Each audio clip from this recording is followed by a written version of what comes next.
El panel número 6, que lleva por título Hacia un enfoque integral de la protección integral de las personas defensoras a partir de sus experiencias.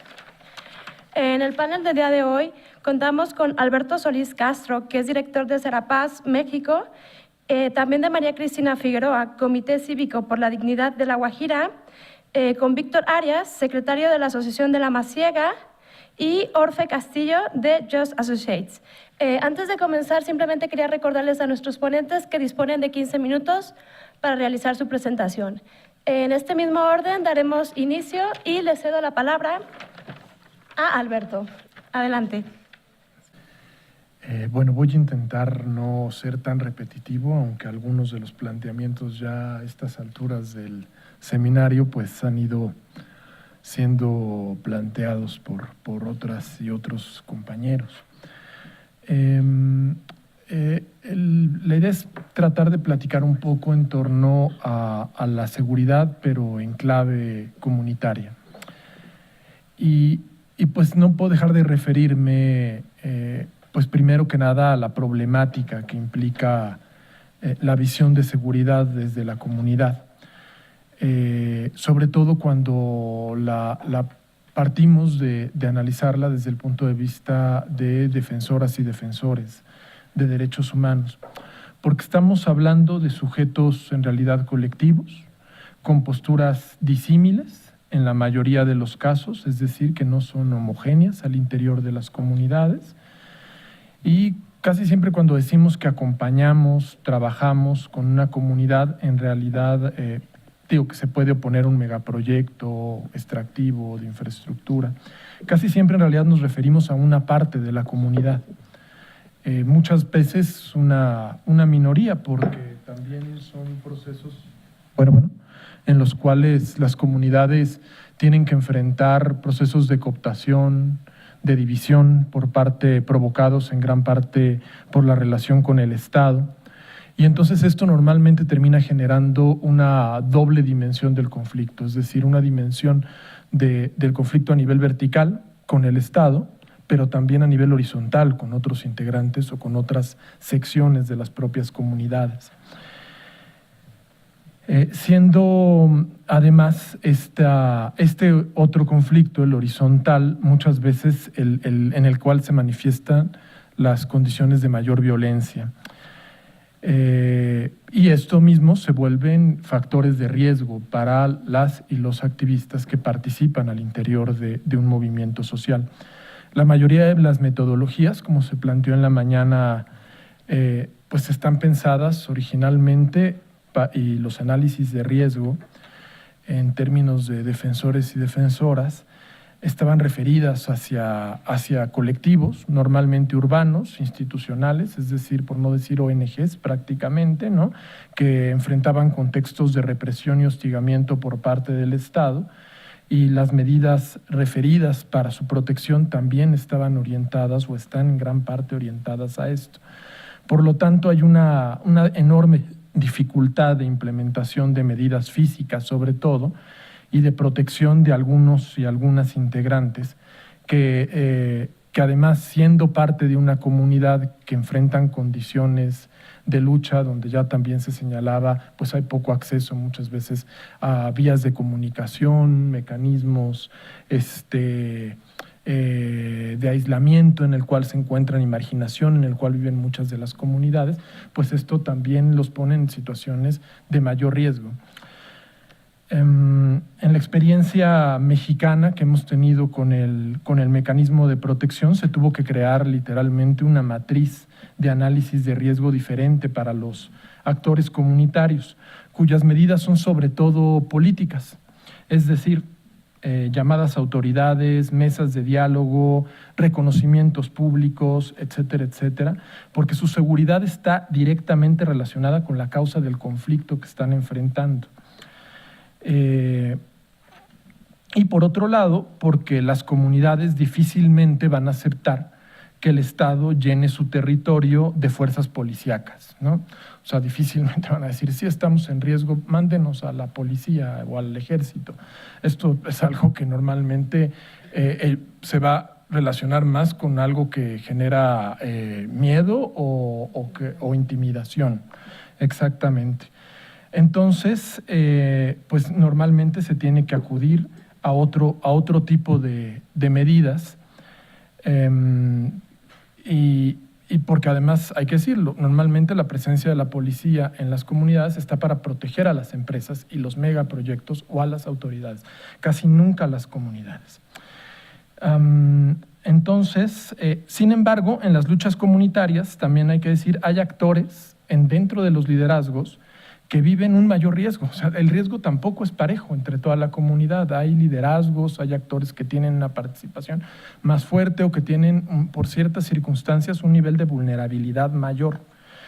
Y entonces esto vuelve complejo porque tienes que en realidad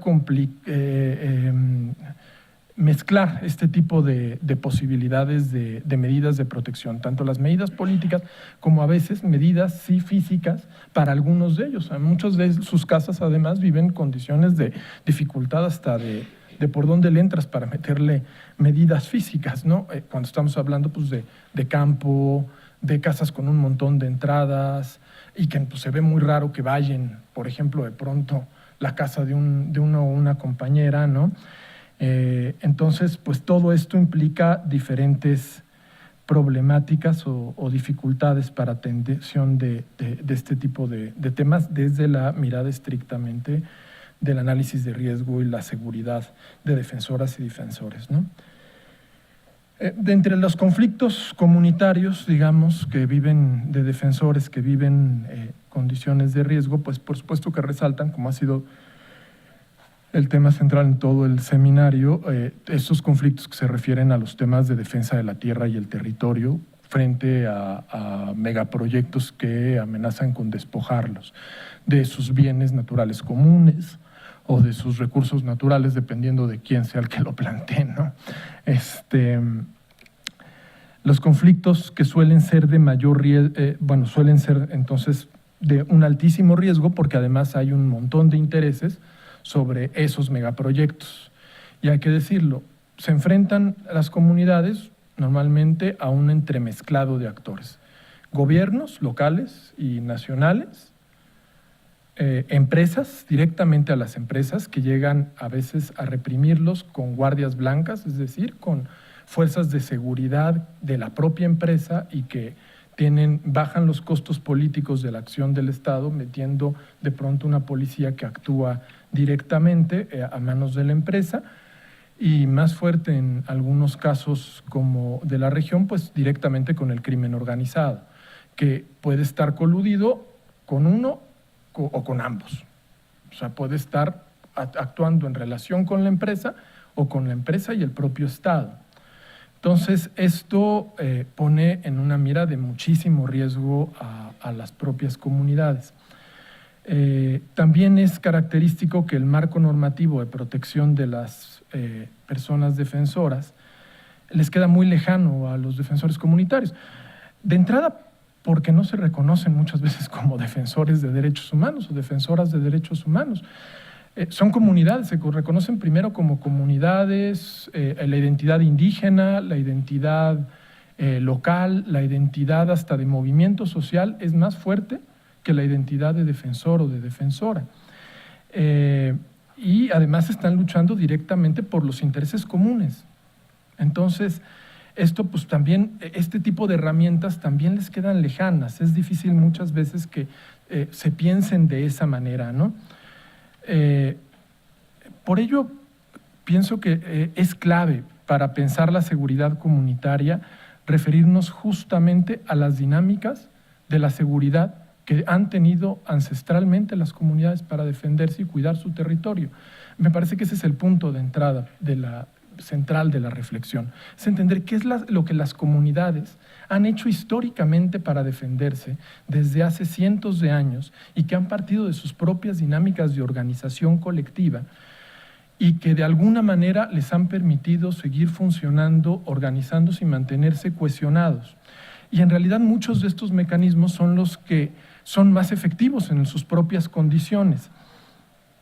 De entrada por los elementos que tienen que ver con la relación que tienen con su medio, con la naturaleza, la relación con la tierra y los cultivos, que les permiten verificar de una manera continua el estado general de su territorio, su cuidado y estarlo monitoreando. Y a través también de las redes comunitarias establecidas a través de los sistemas de cargos, muchos de ellos sistemas de cargos que están ligados a las tradiciones de los propios pueblos, que tienen que ver hasta con las mayordomías, que tienen esta mezcla con los cargos religiosos y diferentes estructuras que les han permitido ir generando sistemas de organización que superan la lógica de la seguridad entendida como seguridad dura, que tienen que ver con sistemas de organización política y sistemas también de justicia autónoma, de justicia comunitaria, y que tienen un rol sumamente fuerte y que, claro, superan entonces la dinámica estrictamente de armarse o para enfrentar una amenaza. Me faltan 5 minutos, Dios mío. En ese sentido, por eso Protection International, por ejemplo, hace unos años en estas capacitaciones que se daban para tratar de analizar los análisis de riesgo sobre procesos comunitarios, hacía referencia a 2 elementos clave. Redes comunitarias y control del territorio, como los elementos clave para que las comunidades pudieran seguir permitiendo mecanismos de protección y seguridad para todos y para su propia dinámica y lucha, ¿no? Hay que resaltar dentro de las comunidades que luchan por la defensa de su tierra y territorio, por supuesto, a las comunidades indígenas. Como un actor central en este tipo de defensa, no solo porque son quienes a lo largo de los años han sabido cuidar de mejor forma sus territorios en una relación más sustentable con la naturaleza y que debido a ello ahora han logrado una mayor conservación y entonces pues los bienes estratégicos que están yendo ahorita a saquear son justamente aquellos que están en esos territorios, ¿no? Entonces pues están todo el tiempo en el centro de esa disputa, ¿no? Sino también porque son justamente quienes conservan más estas estructuras de cargos y dinámicas organizativas, ¿no? Son quienes tienen estas estructuras y tejido social más conservado y que les permite seguir luchando a través de ellos. Adicionalmente, hay que decir, han desarrollado diferentes herramientas de comunicación que han logrado generar para poder mantener la comunicación y la información al interior de la comunidad de una manera práctica y que les llegue a todas y todos. Es decir, pueden ser herramientas desde las más sencillas hasta cosas más sofisticadas, como puede ser desde las asambleas comunitarias, para que todos escuchen la nueva información, hasta el uso de perifoneos, las convocatorias a través de las campanas o cohetes cuando hay algún riesgo que se acerca a la comunidad, o en algunos casos han logrado de plano desarrollar radios comunitarias, que han jugado un rol muy importante para la defensa del territorio. El tema de seguridad comunitaria en los pueblos indígenas está atravesado también por la discusión de la autonomía en relación al reconocimiento de sus formas de organización y autogobierno, comenzando por reconocer que cuando hablamos de pueblos indígenas en realidad englobamos muchas culturas con enormes diferencias y variedades bajo un mismo concepto que cuentan también con mecanismos culturales distintos para enfrentar las condiciones de riesgo, con algunos elementos en común. Por otro lado, a las comunidades indígenas les cuesta mucho trabajo aceptar medidas individuales de protección. Al acceder a instrumentos como los del mecanismo gubernamental. ¿Por qué? Primero porque han tenido una desconfianza histórica con un gobierno que siempre ha sido una relación de disputa frente a ellos, pero no solamente, sino porque no se concibe la seguridad de una manera individual, se concibe mucho más la seguridad de una forma colectiva y hay hasta una lógica de miedo, rechazo a que si yo acepto una medida de seguridad para mí, pues puede ser considerado de una manera o egoísta o hasta en algunos casos de comunidades con sistemas organizativos muy verticales, incluso son señalados como formas de cobardía. Entonces esto, pues claro, tiene elementos de riesgo muy fuertes. Hay varias experiencias en México importantes para resaltar en ese sentido. Podemos hablar de las juntas de buen gobierno de los zapatistas, por ejemplo, que rotan cada 15 días de autoridades y que han ido generando todo este sistema organizativo para toma de decisiones desde sus propias dinámicas. La CRAC, la Coordinadora Regional de Autoridades Comunitarias de la Policía Comunitaria en Guerrero, que bueno, en los últimos años ha vivido un proceso de división y de disputa que ha llegado a condiciones muy graves, pero que históricamente ha sido un proceso autonómico de seguridad comunitaria sumamente importante. Ostula, en la costa de Michoacán, que literalmente tuvo que enfrentar al crimen organizado, recuperando su territorio a través de tomar las armas y ejercer un mecanismo de control sobre su territorio. Caso similar de Cherán, en la meseta purépecha. O los yaquis, que literalmente se conciben como un ejército de toda la comunidad y están organizados por cargos pues prácticamente militares. Hay situaciones como la que se presentó ahora frente al megaproyecto, ya casi se me acabó, ya se me acabó el tiempo. Bueno, voy a decir, cerraría con esto y a ver si después tengo chance de cerrar algunas ideas, como lo que está pasando ahora con el Frente de Pueblos en Defensa de la Tierra y el Agua en Morelos, en particular frente al asesinato de Samir Flores en Amilcingo, donde literalmente la comunidad tiene todo un sistema de cargos para las guardias, para ir revisando todo su territorio, pero también señalar cómo una declaración o declaraciones públicas que los pueden dejar en un marco de vulnerabilidad pueden ser aprovechadas por ciertos actores locales para justamente ir en ese momento a atacarlos o, en este caso tan grave, pues asesinar a integrantes de la comunidad. Elementos aparte merecen hablar en torno de la relación que viven las comunidades en torno a la participación de hombres y mujeres en el movimiento, que si hay un momento más adelante lo podré platicar, o todo lo que tiene que ver con la construcción de paz, que es justamente los procesos de tratar de abordar las causas del conflicto que dejan en las situaciones de inseguridad a las propias comunidades desde el fondo mismo de la disputa. Y ya me callo porque ya se me acabó el tiempo.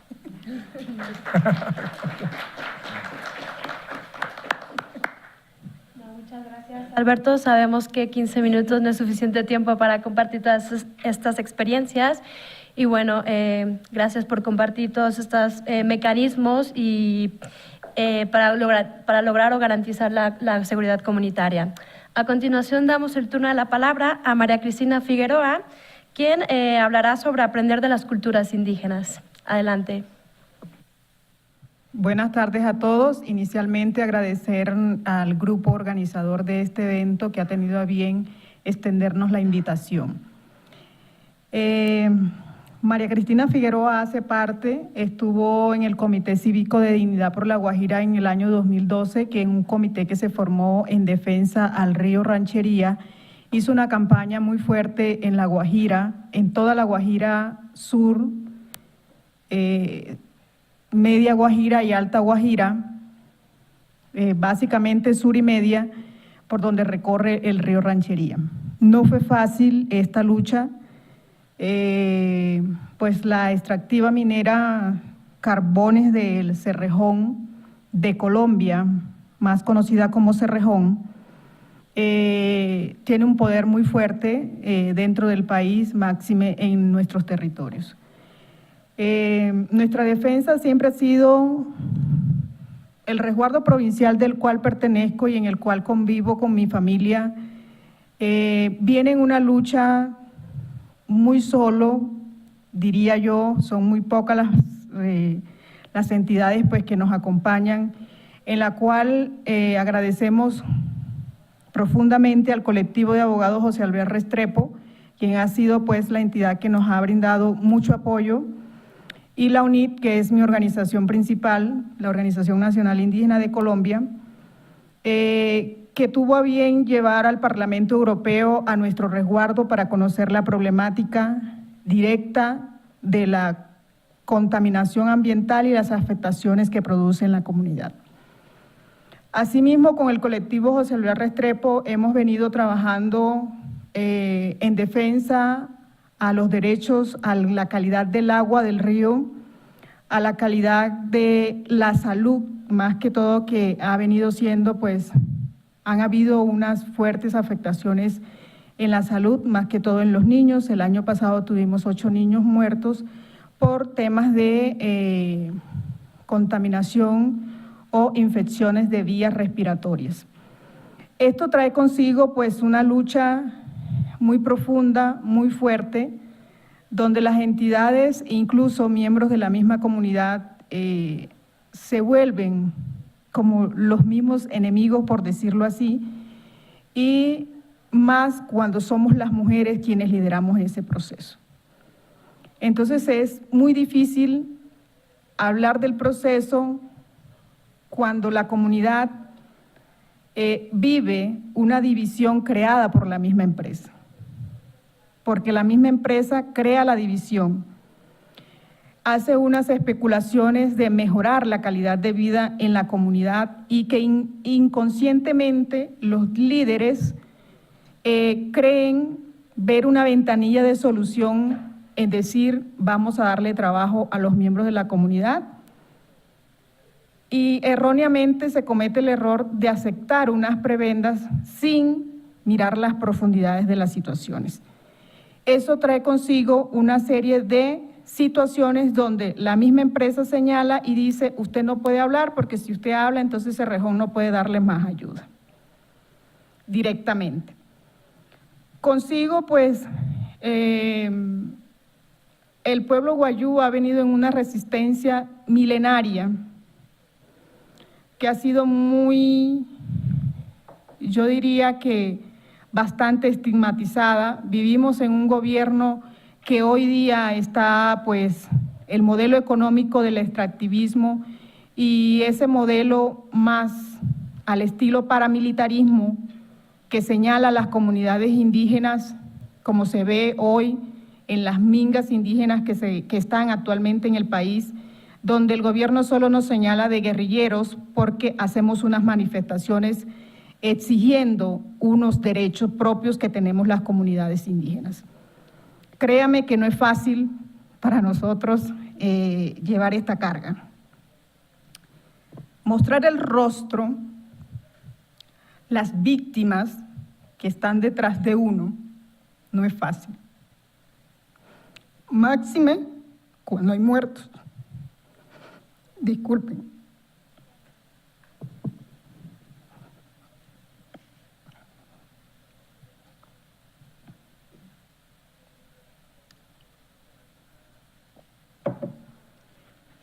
Y respecto al tema que venimos a hablar de los defensores,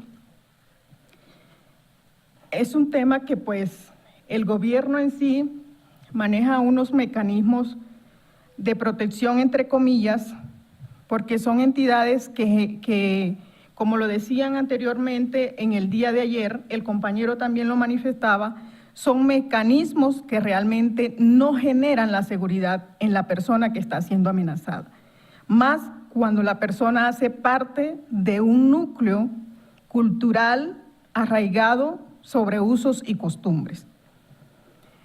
Son parámetros totalmente diferentes que la entidad estatal jamás se ha sentado, por lo menos, a relacionar cómo mejorar esos mecanismos para estas personas. Al contrario, el mismo gobierno y las entidades estatales buscan la manera de hostigar, de intimidar y de buscar la forma de que más bien se calle y opacar las cosas. Cuando relataban ayer el tema de que habían unas personas detenidas, que con el tiempo pues nos tocará a nosotros también, el mecanismo siempre ha sido callar y mostrar cosas para ocultar otras. Cuando nosotros vivimos la experiencia de enfrentarnos directamente a la empresa, hicimos un paro interno 40 días por el derecho al agua porque no teníamos agua y el alcalde municipal nos negó arreglar el acueducto, el microacueducto propio del resguardo, que era del río Ranchería y que además está contaminado, no es potabilizado, como un castigo de presión para que nosotros quitáramos el ICO, que le llamamos el paro de la cabulla, y prohibimos la entrada de la empresa al resguardo hasta tanto no nos dieran solución. Nos tocó buscar un mecanismo, un palabrero interno, primero para dialogar entre nosotros, los dos frentes, decíamos nosotros, el paro de los locos, que éramos nosotros, y los que son aliados de la empresa. No llegamos a nada y empezamos a hacer recursos. Empezamos a hacer la tutela, fuimos a la corte, fuimos a esto, fuimos a lo otro. Tuvimos soluciones dentro del proceso porque nos arreglaron el microacueducto, que entre otras no fue recurso de otra persona, sino de nosotros mismos. Eso trajo consigo unos señalamientos muy fuertes, incluso del mismo alcalde sobre María Cristina. Hubo ese conflicto incluso con mi familia, porque mi familia me señalaba y me decía, pero salte, quítate de ahí. Nosotros tenemos cómo comprar agua, porque estás peleando. Tu hijo no está enfermo, no se ha muerto nadie. Y yo le decía, el tema no es ese, el tema es que somos una comunidad y tenemos que empezarnos a mirar que no somos uno solo. No podía yo solucionar mi problema y ver a las otras, que entre otras eran mi misma familia, así estuvieran a favor de la empresa, pasando la necesidad y quedarme callada. Entonces se vuelve algo como complejo porque la misma familia le está diciendo a uno, pero te van a matar. Y después nos toca correr contigo, enterrarte y nos quedan todos los problemas a nosotros. Es una cruda realidad, pero es así.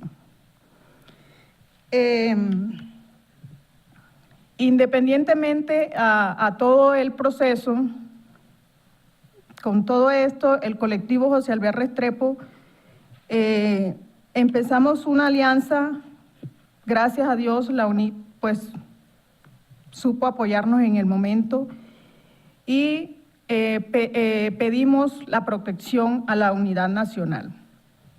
La protección fue un chaleco, un escolta, un botón de pánico, un escolta sin vehículo que iba a vivir en el pueblo y yo en la ranchería.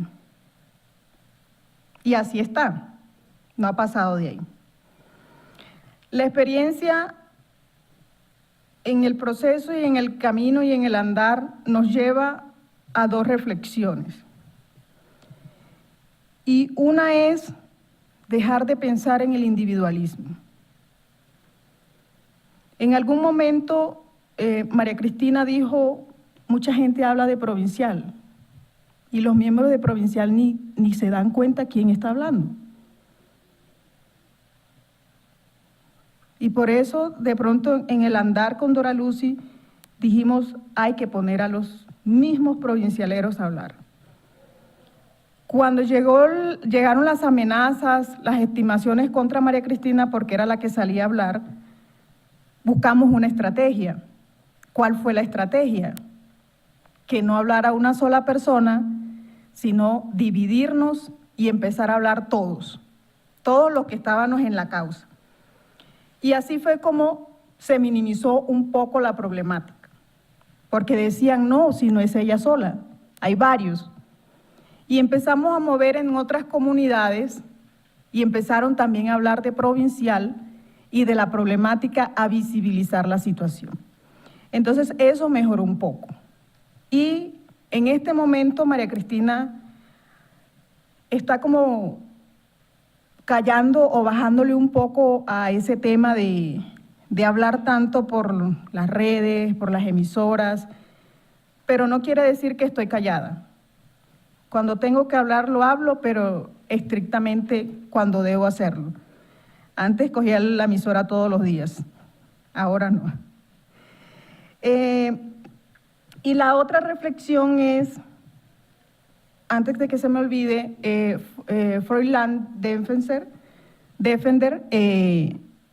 tuve la oportunidad de conocerlo en Suiza y tuve la oportunidad también de tener un apoyo de ellos que no es mucho el gasto, pero que así ha minimizado un poco y me ha servido demasiado, pues porque enrola más una protección colectiva a que una protección para María Cristina, porque se vuelve una protección comunitaria y no individual. Entonces, eso sería un poco la reflexión. ¿Y los videos? ¿No va a pasar?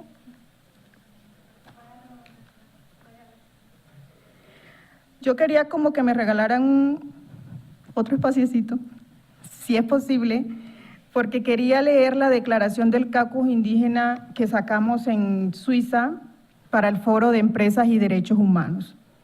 Entonces, si me dan el permiso, comienzo. ¿Sí? ¿Es mucho? ¿No? Sí.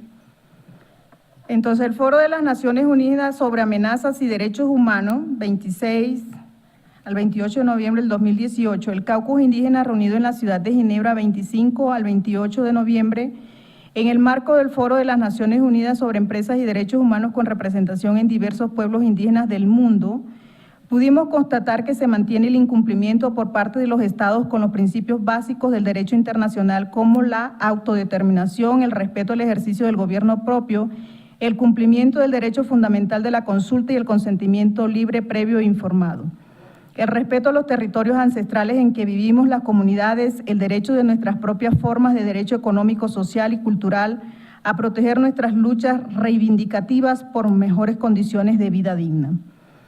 Fue evidente además que las empresas, contando con la desidia y la indiferencia de los órganos estatales llamados a garantizar los derechos, siguen violando los derechos fundamentales a la consulta y al consentimiento previo, libre e informado. En este caucus indígena rendimos el homenaje a todos los líderes y lideresas de nuestros pueblos que vienen siendo sistemáticamente criminalizados, amenazados y perseguidos, incluso asesinados como consecuencia de la defensa que hacen a sus territorios del derecho al ejercicio del gobierno propio y un contexto de imposición de proyectos extractivos, energéticos y agroindustria.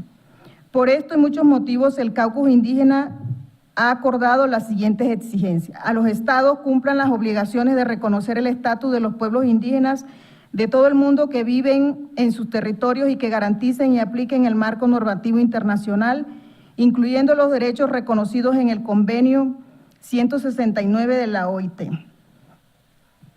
Fomenten la participación plena de los pueblos en todas las etapas de diseño, realización, validación y verificación de las evaluaciones de impacto sobre los derechos humanos. Estas evaluaciones deben tomar en cuenta los derechos económicos, sociales, ambientales y culturales de los pueblos indígenas. Atiendan especialmente las dimensiones de proyectos macrorregionales de infraestructuras y sus impactos cumulativos. Garanticen que las empresas respeten los derechos de los pueblos, incluyendo en su debida diligencia, y que los estados aborden plenamente las preocupaciones de los pueblos indígenas cuando desarrollen e implementen planes de acciones nacionales. Esto implica el fortalecimiento de los mecanismos judiciales y administrativos, incluso mediante la formación de jueces, los encargados de elaborar políticas sobre los derechos de los pueblos indígenas. Seguimientos e implementaciones efectivos de las recomendaciones de los puntos de contactos nacionales y otros mecanismos de reclamos, incluidas las recomendaciones del Grupo de Trabajo sobre Empresas y Derechos Humanos. Hacia las empresas, manifestamos, incluyendo a los inversionistas privados de toda cadena de suministro, respeten los derechos de los pueblos, sean o no reconocidos oficialmente. Asuman sus responsabilidades e implementen en una forma coherente procesos rigurosos, transparentes y efectivos de debida diligencia en materia de derechos humanos individuales y colectivos de los pueblos indígenas, incluyendo los derechos territoriales, culturales, de gobierno, consentimiento libre, previo e informado. A todos los actores mencionados con intereses que puedan afectar los territorios ancestrales, protejan y respeten los derechos de las mujeres indígenas y prevengan los impactos de las actividades empresariales al ser ellas las que garantizan la continuidad de nuestros pueblos. Absténgase de implementar proyectos en zonas de conflicto que ponen en riesgo la pervivencia física y cultural de los pueblos indígenas y de integridad de sus territorios. Adopten políticas de cero tolerancia para actos de violencia, militarización, criminalización y etiquetando como terroristas, amenazas y señalamiento de comunidades indígenas, defensores y defensoras de derechos humanos. Finalmente, exigimos que las Naciones Unidas incluyan al grupo de trabajo sobre empresas y derechos humanos, se visibilicen y se fomenten las recomendaciones aquí incluidas en todos los espacios de su accionar y todos los actores, y que aseguren y amplíen los espacios de participación de los pueblos indígenas en el foro. No podemos hablar de paz si estamos violentando a la madre tierra, la mujer, la dadora de vida. Reclamamos desde el corazón de nuestros territorios que continuaremos en su defensa, porque nuestra supervivencia es la de la misma humanidad. Termino diciéndoles que el mundo sin nosotras las mujeres no existiría. Nosotras somos las gestoras, las dadoras y las verdaderas protectoras de este mundo. Muchas gracias.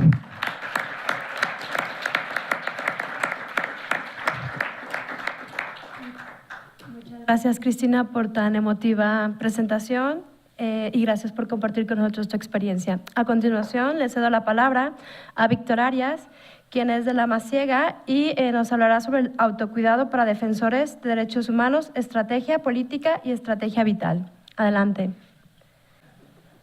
Bueno, como os decía, quería poner un poco el foco en el tema de la salud de los defensores y de los movimientos, ¿no? En el tema de la salud del autocuidado, o sea, en el tema del autocuidado. Luego os contaré un poco qué somos nosotros, que es DefenRed, es una organización muy pequeñita, pero bueno, quería sobre todo dedicar la exposición de hoy al tema del autocuidado, ¿no? Antes, unas consideraciones previas, ¿no? Hemos venido hablando, habéis venido hablando, ¿no? Me alegra mucho haber hablado después de María Cristina, porque muchas de las cosas pues tienen mucho que ver con esto, ¿no? Hemos hablado del impacto que tiene la defensa de los derechos humanos en los defensores y en las defensoras, ¿no? Nosotros analizamos que tiene un efecto en la salud física, en la salud emocional, psicológica, mental, espiritual y también en las relaciones sociales que tienen los defensores, ¿no? ¿Por qué este impacto, ¿no? Analizamos un poco desde nuestra organización por qué este impacto, ¿no? Bueno, entre otras cosas porque nuestro sistema, nuestro cuerpo no está diseñado, nuestro sistema nervioso no está diseñado para recibir amenazas, presión, constante injusticia, ¿no? De una manera tan habitual, ¿no? Entonces se produce en nuestros cuerpos, en los cuerpos de los defensores, un estrés mantenido y eso genera una serie de problemas. Me vais a permitir que hagamos un ejercicio, ¿vale? Pido perdón porque la presentación a lo mejor es un poco más rara de lo normal, pero como estamos en estas horas y estamos ya casi en familia, pues vamos a intentar hacer un pequeño ejercicio, ¿vale? Os voy a poner un pequeño ejercicio, ¿no?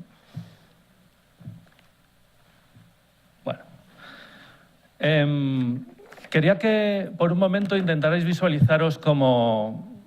Tenemos aquí una escena bastante natural. Quería que os intentarais visualizar como esa gacela que va delante del guepardo, ¿no?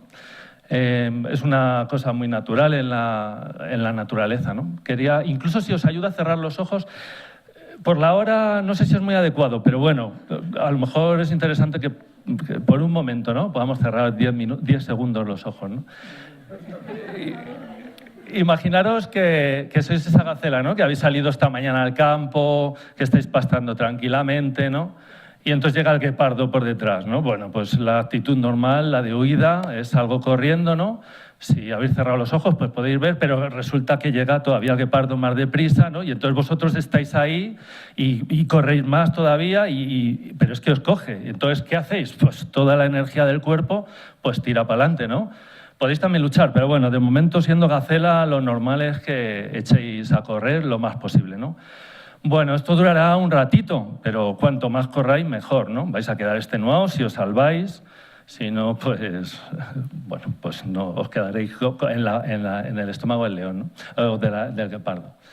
Bueno, esto es un ejemplo, ¿no? de cómo pues, el estrés, ¿no? La gestión del estrés en un animal, en un mamífero en concreto, es una gacela, funciona, ¿no? Cuando estamos viviendo una situación estresante, pues nuestro cuerpo reacciona de una determinada manera, ¿no? Y entonces estimula una serie de sistemas dentro del cuerpo. Supongo que habréis sentido la posibilidad de que el corazón que se ha acelerado, la presión sanguínea, el oxígeno, intentáis tener más oxígeno. ¿Por qué? Porque el objetivo es que el oxígeno llegue a los músculos, porque el objetivo es salir corriendo cuanto antes y llegar cuanto más lejos mejor, ¿no? Una cosa que parece una tontería, que es un ejemplo y tal, al final es una cosa bastante parecida a la que nos pasa a nosotros cuando tenemos estrés. En el tema, en las personas humanas, ¿no? Nosotros personas humanas, pues tenemos una serie de reacciones bastante similares. Esto activa unos sistemas y desactiva otros, ¿no? Que desactiva, por ejemplo, el sistema inmune, el sistema de crecimiento. ¿Por qué? Porque normalmente tú lo que necesitas es todo tu cuerpo enfocado a esa huida o a esa lucha, ¿no? Bueno, en los humanos funciona además otra cosa, y es que esto hemos dicho que puede durar 10 minutos, a los 10 minutos se ha acabado, o sea, de una manera o sea de otra se ha acabado. Pero ¿qué pasa en los defensores? ¿Se acaba a los 10 minutos? No, ni a la semana tampoco, ni al mes, ni al año, y a veces ni a los 20 años, ¿no? ¿Qué pasa? Pues que se producen una serie de complicaciones que se instalan en el cuerpo, ¿no? Y que acaban pues eso, con un sistema inmune más delicado y tal. Entonces, aunque no genere directamente enfermedades, que está por ver que no las genere, pero aunque no genere directamente enfermedades, lo que sí que hace es que permite o estimula que se den una serie de enfermedades. Además, tenemos otro inconveniente, y es que la gacela no piensa en el mañana, si me va tal, pero nosotros sí, ¿no? Cuando estás por la noche pensando si mañana tienes una acción, tienes una movida con no sé dónde, si tienes unas historias familiares, si está tu hijo en peligro, todo eso genera los mismos problemas físicos, ¿no? Es decir, a lo largo del tiempo un defensor, una defensora va acumulando una serie de problemas, no de problemas, sino una serie de situaciones que le pueden acarrear una serie de problemas, ¿no? Bueno, quería ilustrar, a riesgo de quedarme sin tiempo, quería un poco ilustrar esto como una parte fundamental de por qué creemos que el autocuidado debería ser algo importante. Le he dado para atrás, ¿no? Ah, no, perdón. Bueno, por otro lado decimos, bueno, pero estamos en un movimiento, estamos en una comunidad o estamos no sé qué, y eso nos favorece, ¿no? Porque estamos en grupo y estamos soportando, pero esto a veces va un poco en contra. ¿Por qué? Porque los movimientos muchas veces no valoran o no valoramos esto. ¿Por qué? Porque el desgaste no es importante, ¿no? Muchas veces en los movimientos el desgaste no es algo que se valore. Las tareas de cuidado, lo hemos hablado varias veces en algún momento, las tareas de cuidado no son tareas populares, ¿no?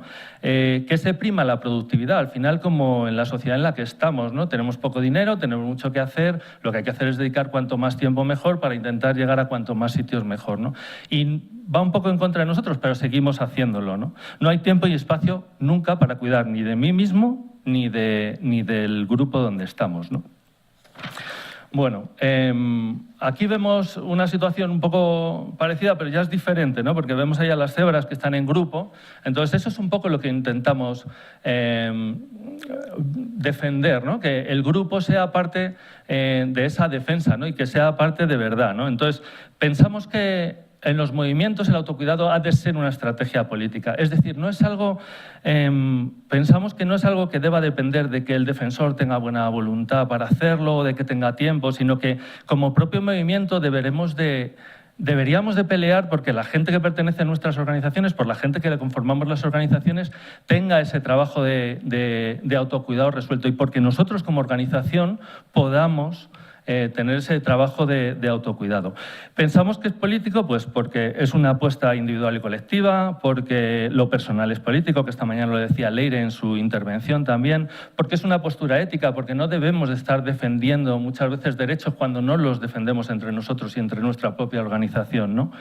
Y en general, pues porque nos compromete individual y colectivamente, ¿no? Y sobre todo no debería ser algo que hiciéramos cuando ya uno está que no puede más, sino como algo preventivo, ¿no? Como algo que debemos de ir haciendo durante todo el tiempo, ¿no?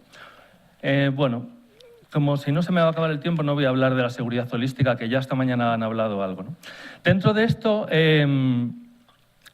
enmarcamos un poco nuestro proyecto, ¿no? ¿Qué pensamos nosotros ¿De qué premisa partimos? Bueno, pensamos que si las personas activistas de derechos humanos se toman un tiempo de descanso, un tiempo en el que poder analizar cuál es el impacto en su cuerpo, y no solo en su cuerpo, sino en su vida, ¿no?, del trabajo de derechos humanos, y puede analizar las relaciones, cómo viven las relaciones familiares, cómo ese trabajo está impactando en su vida, y tiene una serie de técnicas ya viene el tiempo. Oh, no, pensaba que venías. Bueno, pues aumenta entonces la posibilidad de producir un cambio en el entorno, ¿no?, y una mejora en el bienestar, tanto suyo como de las organizaciones, como de la organización en la que está, ¿no? Entonces, bueno, Defenref es un proyecto en el que buscamos una revisión del estado de salud integral, interiorizar, que el defensor interiorice la necesidad del autocuidado y ver una serie de herramientas, aportamos una serie de herramientas pues, para ver cómo incorporarlo en la práctica, ¿no?, cotidiana. Ofrecemos estancias, lo hacemos ofreciendo estancias en una casa de respiro de aproximadamente 4 semanas, en un entorno que es físicamente seguro, física y emocionalmente, y con una serie de apoyos físicos, psicológicos y médicos y de ocio, ¿no? Y bueno, con un componente importante de solidaridad, ¿no?, y del valor terapéutico que tiene la solidaridad, lo hemos visto varias veces a lo largo de este evento, pero bueno, resaltar la importancia que tiene que cuando los defensores se sienten acogidos por un grupo de personas solidarias y tal, también eso tiene un efecto terapéutico en ambos, ¿no?, porque no solo es en el defensor, ¿no? Eso es equilibrio. Bueno, la casa está en una zona al lado de Madrid, es para que veáis un poco el entorno, ¿no? ¿Cuál es nuestra experiencia? Bueno, las experiencias, por poner cara a esas cosas que hablábamos, ¿no? ¿Qué es lo que nos encontramos en los defensores? Pues nos encontramos con mucho desgaste, con muchas malas condiciones. Hablaba antes María Cristina, ¿no?, de lo que puede suponer incluso con la familia, que no sé qué. Se están trabajando cosas muy duras, ¿no? Entonces, pues hay un desgaste muy grande, trabajo en muy malas condiciones, 24 horas al día, 7 días a la semana, sin tiempos de descanso, sin vacaciones, con una serie de problemas a veces laborales y organizativos, bueno, pues que existen, y mucha vulnerabilidad, ¿no? Y luego muchos problemas físicos en muchos casos, ¿no? Como os decía, se instalan en el cuerpo, ¿no? Pues agotamiento físico, problemas estomacales, jaquecas, trastorno. Esto os digo las cosas que nosotros nos hemos encontrado, ¿no? Y emocionales también, problemas importantes a veces de burnout y cosas de ese estilo. Hay mucha sensación de soledad, ¿no? Y poner en valor, morir con las botas puestas, que debería ser algo que no pusiéramos tanto en valor, ¿no? Porque no debería ser algo positivo en sí mismo. Bueno, por ello decimos que debería ser una experiencia, o sea, un cambio político, digamos, en las propias organizaciones, ¿no? Y que deberían de cambiar un poco, o que pensamos que debería instalarse esta forma de autocuidado dentro de las propias organizaciones, ¿no?, y suponer un cambio. ¿Por qué? Pues porque no hacerlo supone un elevado coste personal de los defensores y de las organizaciones, porque al final es caro, porque si una persona acaba retirándose, pues al final supone mucho esfuerzo para la organización, y sobre todo porque afecta a la sostenibilidad de los movimientos, ¿no? Y porque en el fondo estamos buscando una transformación de las raíces, ¿no? Entonces nos interesa que la gente esté sana, digamos, dentro. ¿Cómo lo hacemos o cómo creemos que se debería hacer muchas de estas cosas? Cada caso es un mundo y cada organización es un mundo, ¿no? Pero bueno, sí que es importante pues eso, reconocer los límites, que no somos, los defensores no son todopoderosos, no esperar al último momento cuando ya uno no puede volver, proveerse de espacios seguros, dedicar espacio a la vida personal, es súper importante el cuidado personal, el cuidado grupal, la vida familiar, los hábitos saludables, la alimentación, los sueños. Son cosas que parecen obvias, ¿no?, pero las olvidamos muchas veces, ¿no? Escuchar el cuerpo, lo hablaba esta mañana también Leire, ¿no?, y dedicar espacios a este trabajo de autocuidado, tanto a nivel personal como en las organizaciones. ¿Qué retos? No quería irme sin los retos, ¿no? Bueno, nosotros defendemos que el autocuidado no es un lujo, ¿no? Es algo que es fundamental, que las organizaciones lo deberían de definir como prioritario, que los propios defensores deberían de considerarlo necesario, y que hay que reconocer la importancia y la interdependencia entre el cuidado personal y el cuidado colectivo. Son los dos. Justo estas dos intervenciones antes han hablado mucho de ellos, ¿no? No existe el uno sin el otro, ni el otro sin el uno, ¿no? Y luego, sobre todo, destinar presupuesto. O sea, al final esto es tiempo, es esfuerzo, es poder tener espacios para debatir, para reflexionar, para cuidarse, y esto pues hay que meterlo dentro de los programas. Decíamos, hay una cosa, siempre lo decimos, ¿no? Hay que pautar el autocuidado, porque si no lo pautamos, pues no funciona, se nos olvida, no podemos salir a correr porque no tenemos tiempo, no podemos comer bien porque no tenemos tiempo. Hay que pautarlo, hay que tenerlo dentro de nuestras cosas que hacemos. Acabo, y así cumplo con el tiempo, con una recomendación literaria, que es uno de los libros que nosotros recomendamos a todo el mundo que pasa por la casa y que es un poco la inspiración y que ya solo, si me tenéis que recordar dentro de un par de días, si se lo decís a alguien, pues el título del libro es lo mejor, ¿no? Que es ¿qué sentido tiene la revolución si no podemos bailar? De unas compañeras, muy recomendable. Y solo acabo con una frase, que os la voy a leer porque está así, que es: queremos y necesitamos disfrutar y reír con las personas con las que trabajamos. Y necesitamos personas aliviadas y felices dentro de nuestras organizaciones para hacer verdaderas revoluciones. Gracias.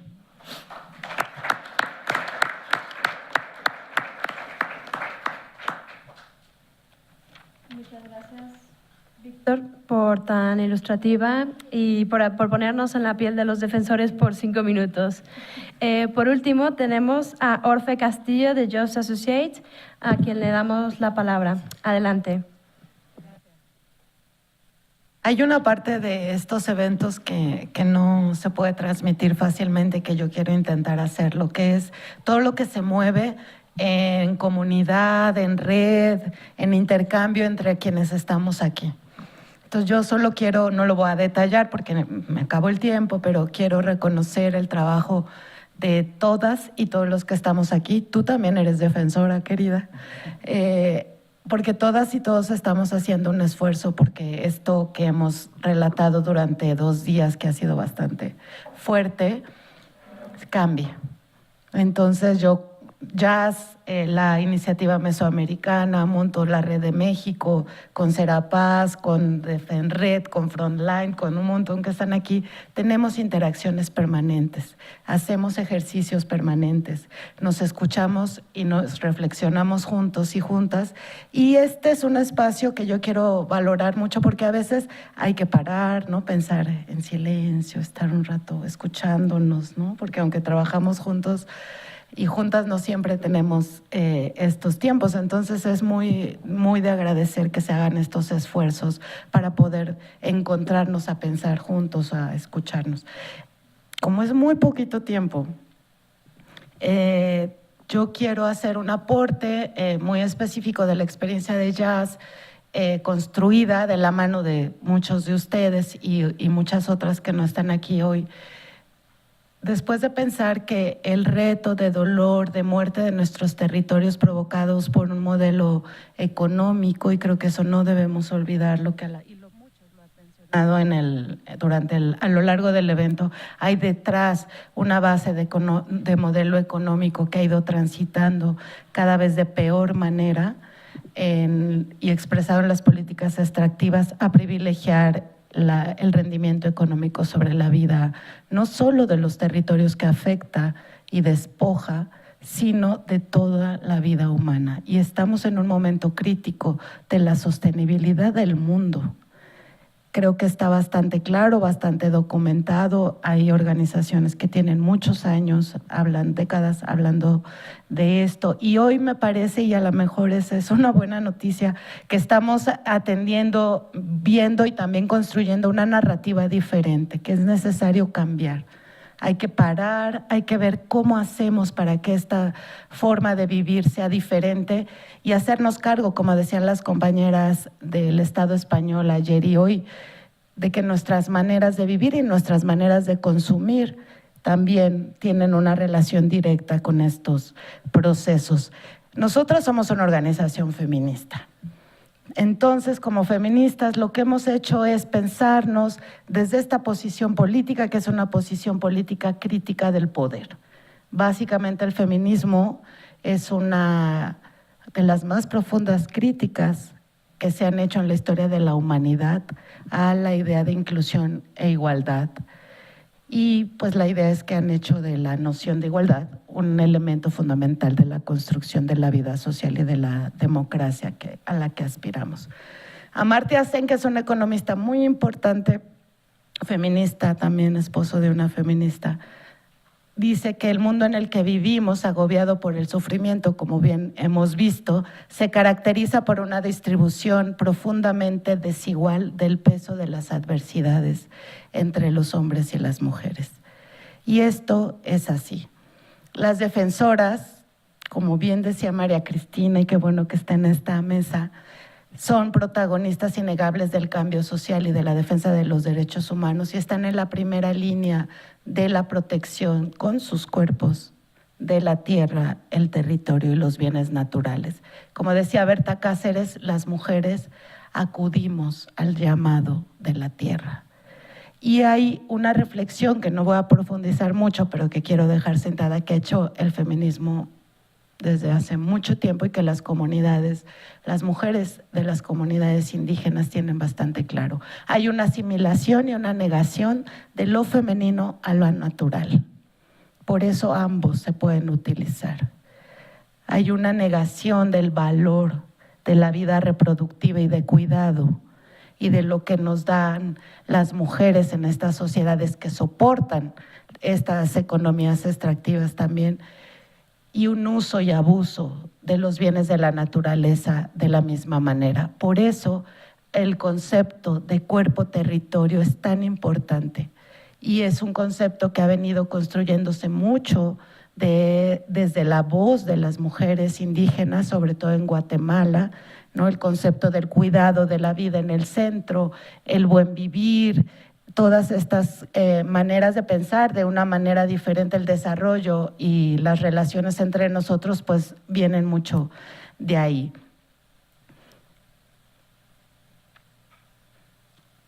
En estos espacios que hemos estado describiendo estos 2 días, hay varias características en común. Son espacios absolutamente masculinizados, en el sentido de que están militarizados, están poniendo en el centro el dinero, el poder de unos pocos, son antidemocráticos y este entorno exacerba las desigualdades de género y las jerarquías.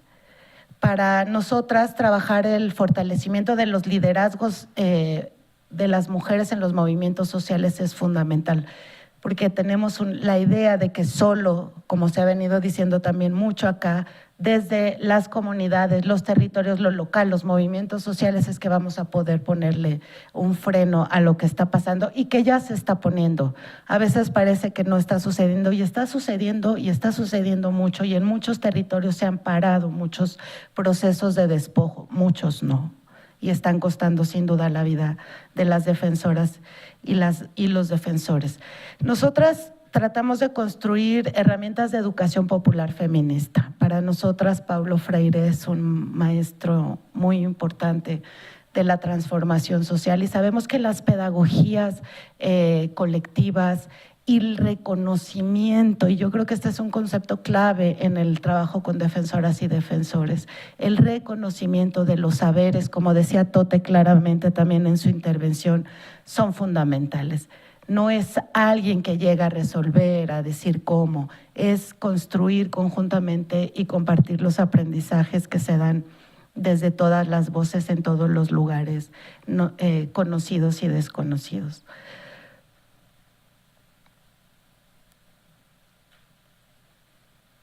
Nosotras tenemos una herramienta que se llama Marco de Análisis del Poder, no lo voy a detallar, pero que nos parece que ha resultado de utilidad para pensar el poder.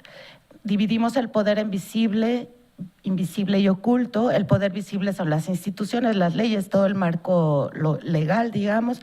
El oculto es los poderes detrás de las sombras, ¿no? Los que actúan ilegalmente. Por supuesto, ahí estarían las empresas, el capital, etcétera. Y el poder invisible, que es el poder construido en las narrativas sociales, los medios de comunicación, las normas morales, culturales, y que genera valores, algunos valores. Este marco nos resulta muy significativo para ver intereses económicos como del crimen organizado, etcétera, pero también cómo se van construyendo narrativas culturales a través de los fundamentalismos, que nos parece muy importante también retomar en esta reflexión, o versiones de regreso, que es increíble que esté pasando, pero está pasando de supremacía blanca, por ejemplo, ¿no?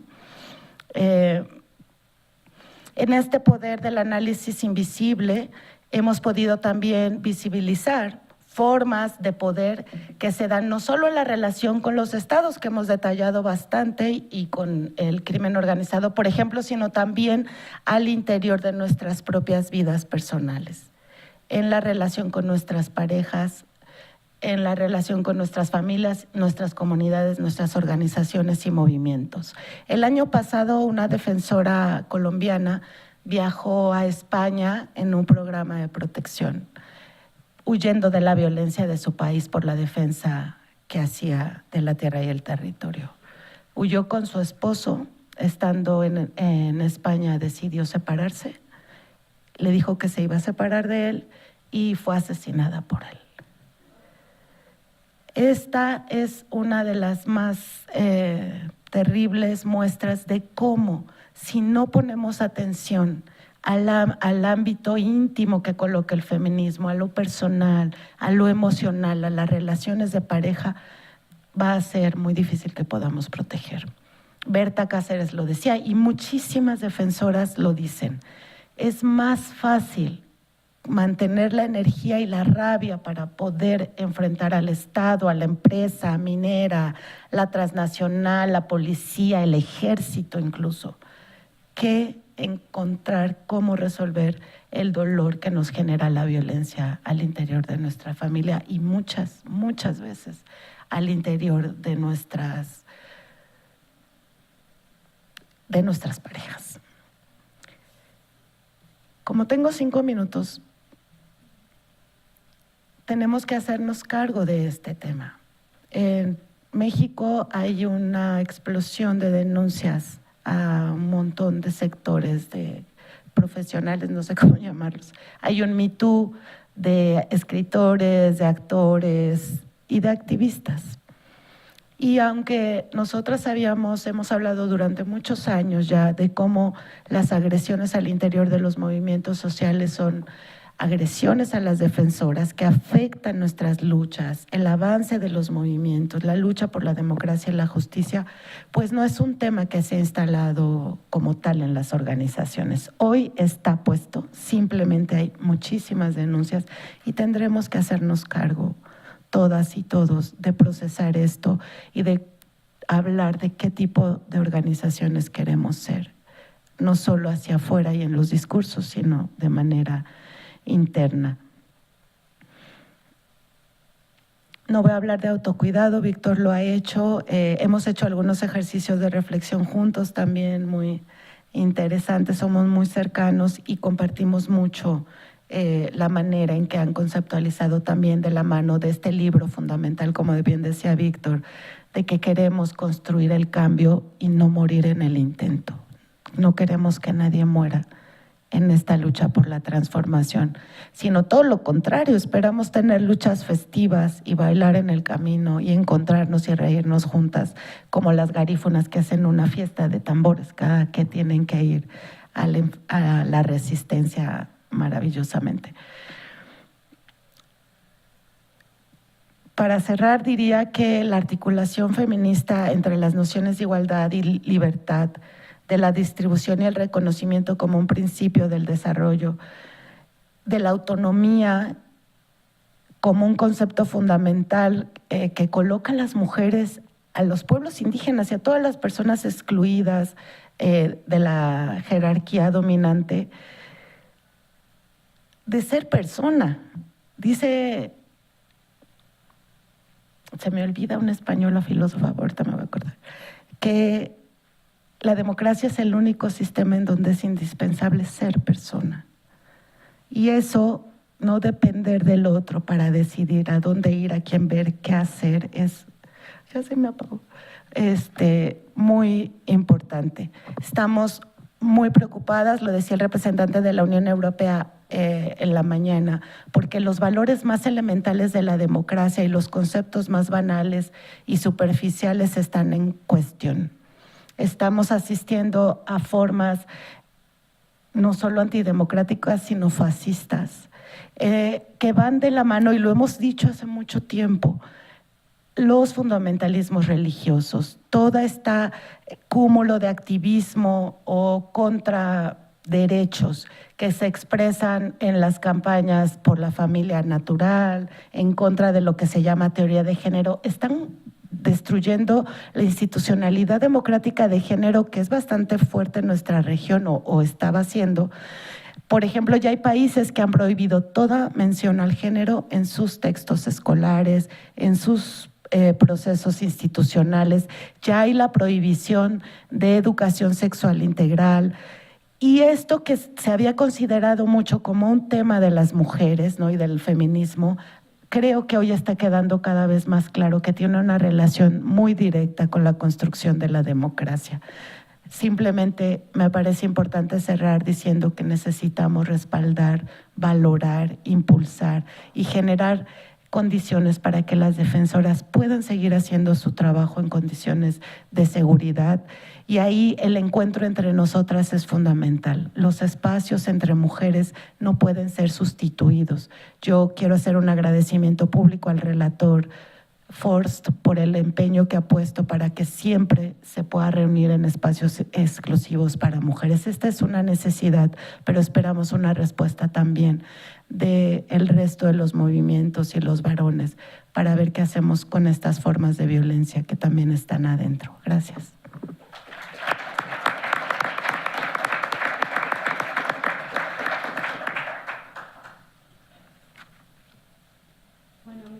Gracias, Orfe, y también quería agradecerles a todos porque realmente se ciñeron al tiempo. Y bueno, a continuación daremos un par de minutos para formular algunas preguntas o comentarios. Si hay alguien en la audiencia que tenga alguno.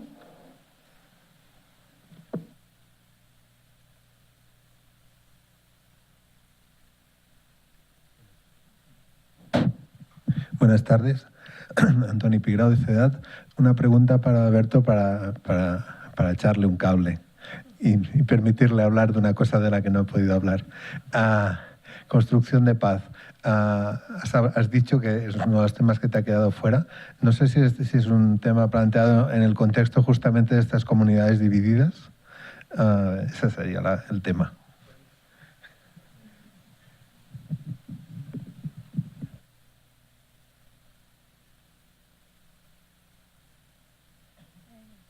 Aló, gracias. Aprovechando, bueno, creo que todos de la mesa en general, pero algo que tocó rapidito Alberto y las demás sobre el tema de la participación de las mujeres en los movimientos. Las que estamos de afuera, o sea, que no somos parte del movimiento, somos de ONG o incluso ONGs internacionales, nos cuesta un montón en esos espacios cuando, o sea, vamos a una comunidad y lo normal es que, bueno, nos van a reunir una parte de la comunidad para explicar la situación y reunirse con la organización internacional y nos llegan mujeres, ¿no?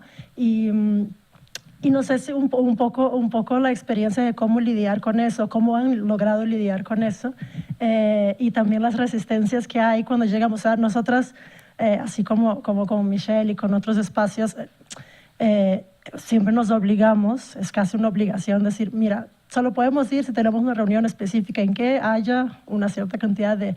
Pero al mismo tiempo tienes la otra parte de respetar los procesos internos, ¿no? En lo que algunas comunidades realmente hay como un proceso está mucho más atrás y cómo manejar un poco eso. ¿Cuál ha sido la experiencia de ustedes dentro de ese tipo de proceso, ¿no?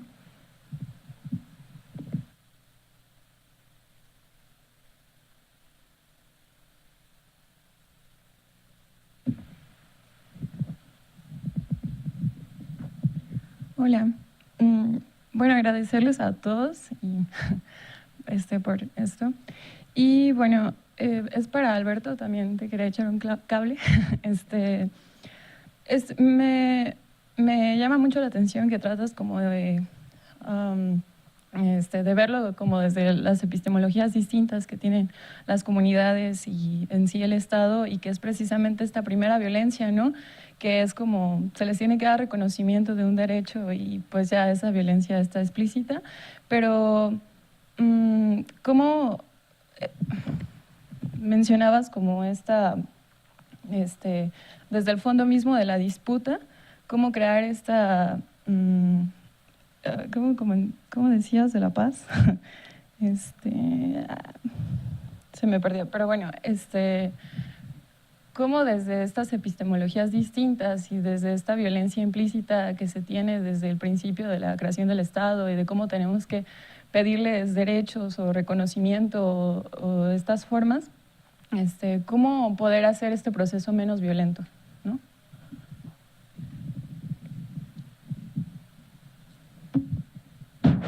Buenas tardes. Para Víctor Arias, que habló del autocuidado, ¿no?, de los defensores.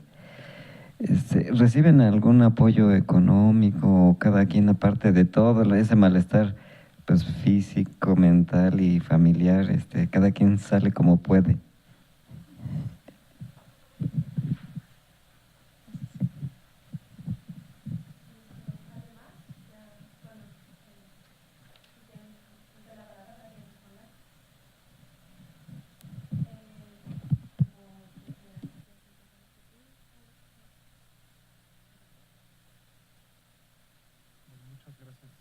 Bueno, listo.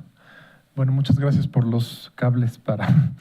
Ahora me voy a aventar la otra mitad. No, no es cierto. No, es un minuto. Sí, en términos de construcción de paz, es que como se había señalado un poco, como mencioné, el fondo del conflicto está directamente ligado en los temas comunitarios a las condiciones de la seguridad de la comunidad. Y debido a ello hay que buscar encontrar condiciones creativas y positivas para transformar el conflicto, literalmente, ¿no?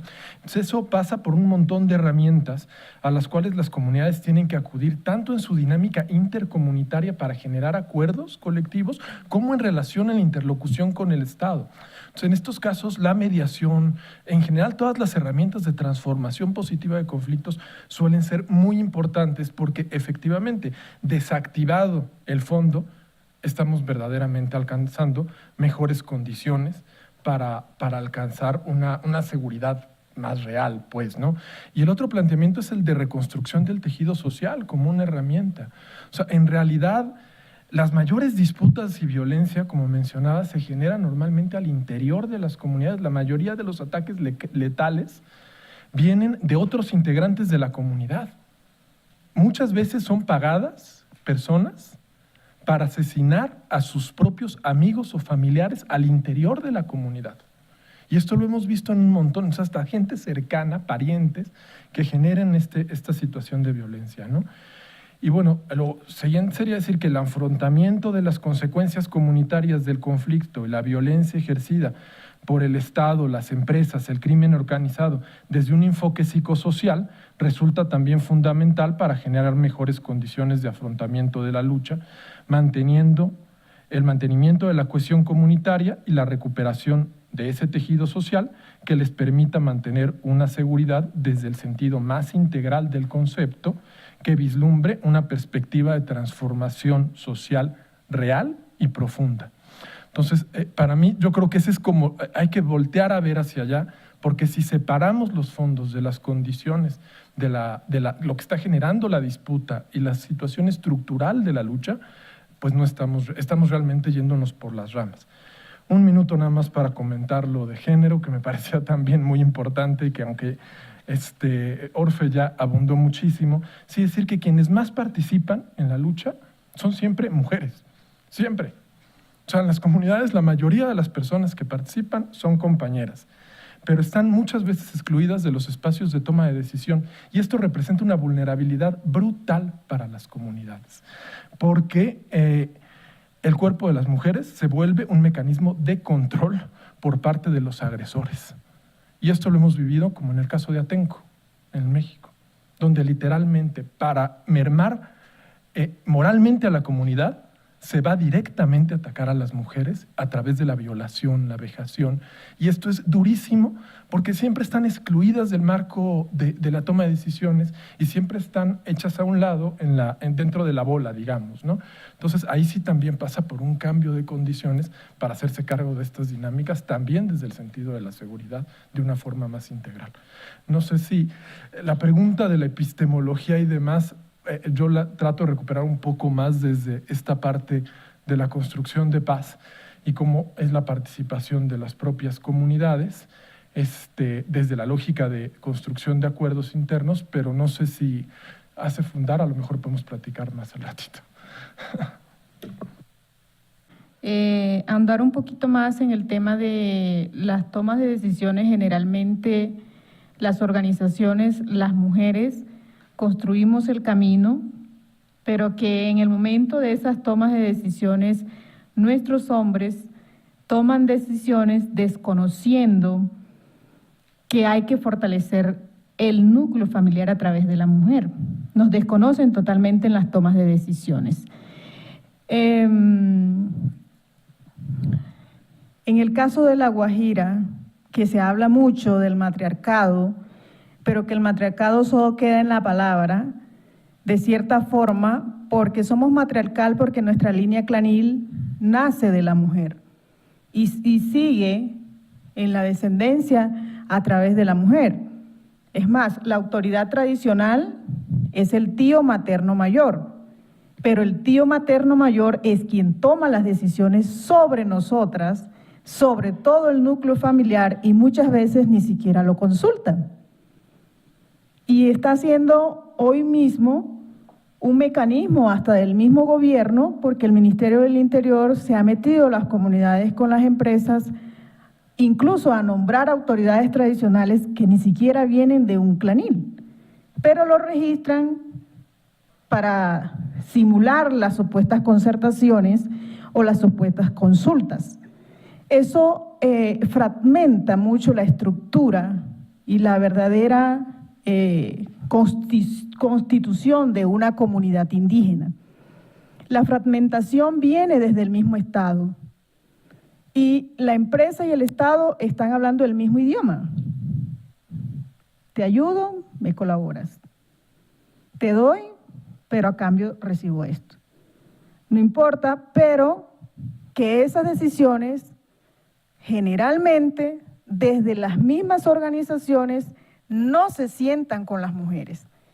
Y hay una reacción lógica de nosotras las mujeres, y que en algún momento, yo comentaba hoy, que la organización o las bases de donde yo vengo son hombres y mujeres, y que a raíz de todo un análisis que hemos hecho algunas mujeres, hemos decidido crear una organización totalmente femenina.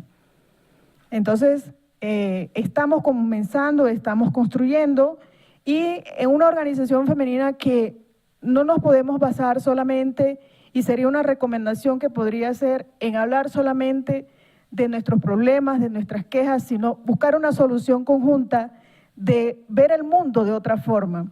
Crear, construir, generar una forma de ingreso entre nosotras, sin que eso implique que nosotros nos veamos inmersas en las empresas. No sé si doy respuesta pues a tu pregunta.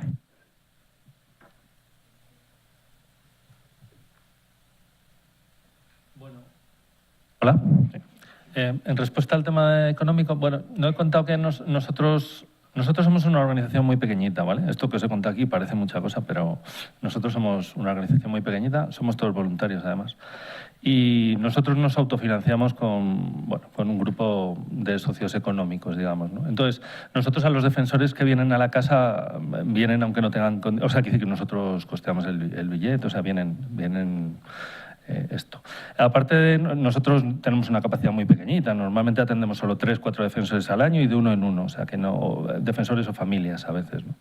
Entonces en nuestro caso los defensores no tienen que tener, digamos, economía suficiente para venir, sino que somos nosotros los que asumimos eso, ¿no? Aparte de nosotros, por ejemplo, la iniciativa tiene la Casa de la Serena, ¿no? Que es una casa que trabaja en una línea bastante similar a la nuestra. Es diferente porque trabajan en grupo, pero bueno, al final la filosofía es la misma, ¿no? Y en su caso pues lo mismo. O sea que digamos que estos programas normalmente funcionan con cierta cantidad de dinero, y entonces pueden atender a la gente. Lo que pasa es que la mayor parte de las cosas, quiero decir, nosotros atendemos a alguien a lo mejor durante un mes, ¿no? Pero ese es un trabajo, solo es la punta del iceberg del trabajo. Es decir, la idea es que eso repercuta posteriormente en la vida del defensor y la defensoría. Es donde las propias organizaciones son las que deberíamos de asumir que este es un trabajo importante y que igual que dedicamos pues una parte del presupuesto a seguridad física, pues esta seguridad es tan importante, la psicosocial como la física, o igual que se dedica esfuerzo, o sea, dinero a ciertas cosas, a otras. Y aprovecho también, no creo que haya muchos, pero para los donantes, para las administraciones, pues que esto debería ser algo que se debería de tener en cuenta. Es decir, que cuando una organización pide un proyecto, solicita un proyecto y tal, debería de exigir incluso que estuviera dentro del presupuesto una parte para autocuidado, ¿no? Y fomentar eso, porque ahí es donde quizá el escollo es más corto. Dicho esto, tuvimos un diálogo virtual hace un par de años que lo podéis acceder o a través de nuestra página. Por cierto, nuestro equipo es de FENRED, aunque la asociación se llama La Masiva, pero en realidad solo nos encontraréis por de FENRED, ¿vale? Entonces, hicimos un diálogo de autocuidado, ¿no? Y una de las cosas que más reflexionamos es sobre eso, ¿no? Hasta qué punto era viable o no hacer autocuidado. Y a veces no es tan caro. O sea, quiere decir que hay muchas cosas que tenemos dentro de nuestros movimientos, muchas habilidades, muchas capacidades. Tenemos más de las que nos creemos. Entonces, no se trata de hacerlo gratis y de dedicar más tiempo todavía, sino de a lo mejor quitar tiempo de ciertas cosas y poder aprovechar muchos de los saberes que tenemos, las comunidades los tienen, ¿no? Y se trata de respetar esos espacios. O sea que, bueno, a veces hay que intentarlo y no se necesita tanto dinero, ¿no? Entonces es súper importante hacerlo. Yo quiero aprovechar el micrófono para decir algo tal vez muy elemental, pero que quiero poner en el centro. Estamos aquí experiencias que apostamos, que sabemos que los mecanismos no van a ser suficientes, que sabemos que las recomendaciones, las medidas cautelares, los informes a Naciones Unidas, todo eso que hacemos es insuficiente si no hay un trabajo territorial de manera directa con las comunidades. Sobre la pregunta de IBI, bueno, la iniciativa mesoamericana, de la cual no pude hablar mucho, pero hay bastante información en nuestra página web, véanla, porque es una apuesta territorial, local, en un momento crítico. Ya en algún momento vamos a devolver lo que está pasando y qué estrategias impulsamos para proteger a las defensoras en Nicaragua en un momento terrible. Ojalá puedan apoyarnos en redes sociales y esto, porque sí tiene un impacto la opinión pública internacional en los conflictos. Sobre la pregunta de IBI, hay que estar ahí en las comunidades. Yo entiendo que no todas las organizaciones podemos estar, pero sí creo que a los donantes, las agencias, todo el marco de Naciones Unidas, no hay vuelta atrás. Si no hay una inclusión auténtica de la perspectiva de género en los procesos de transformación social, simplemente no se van a dar.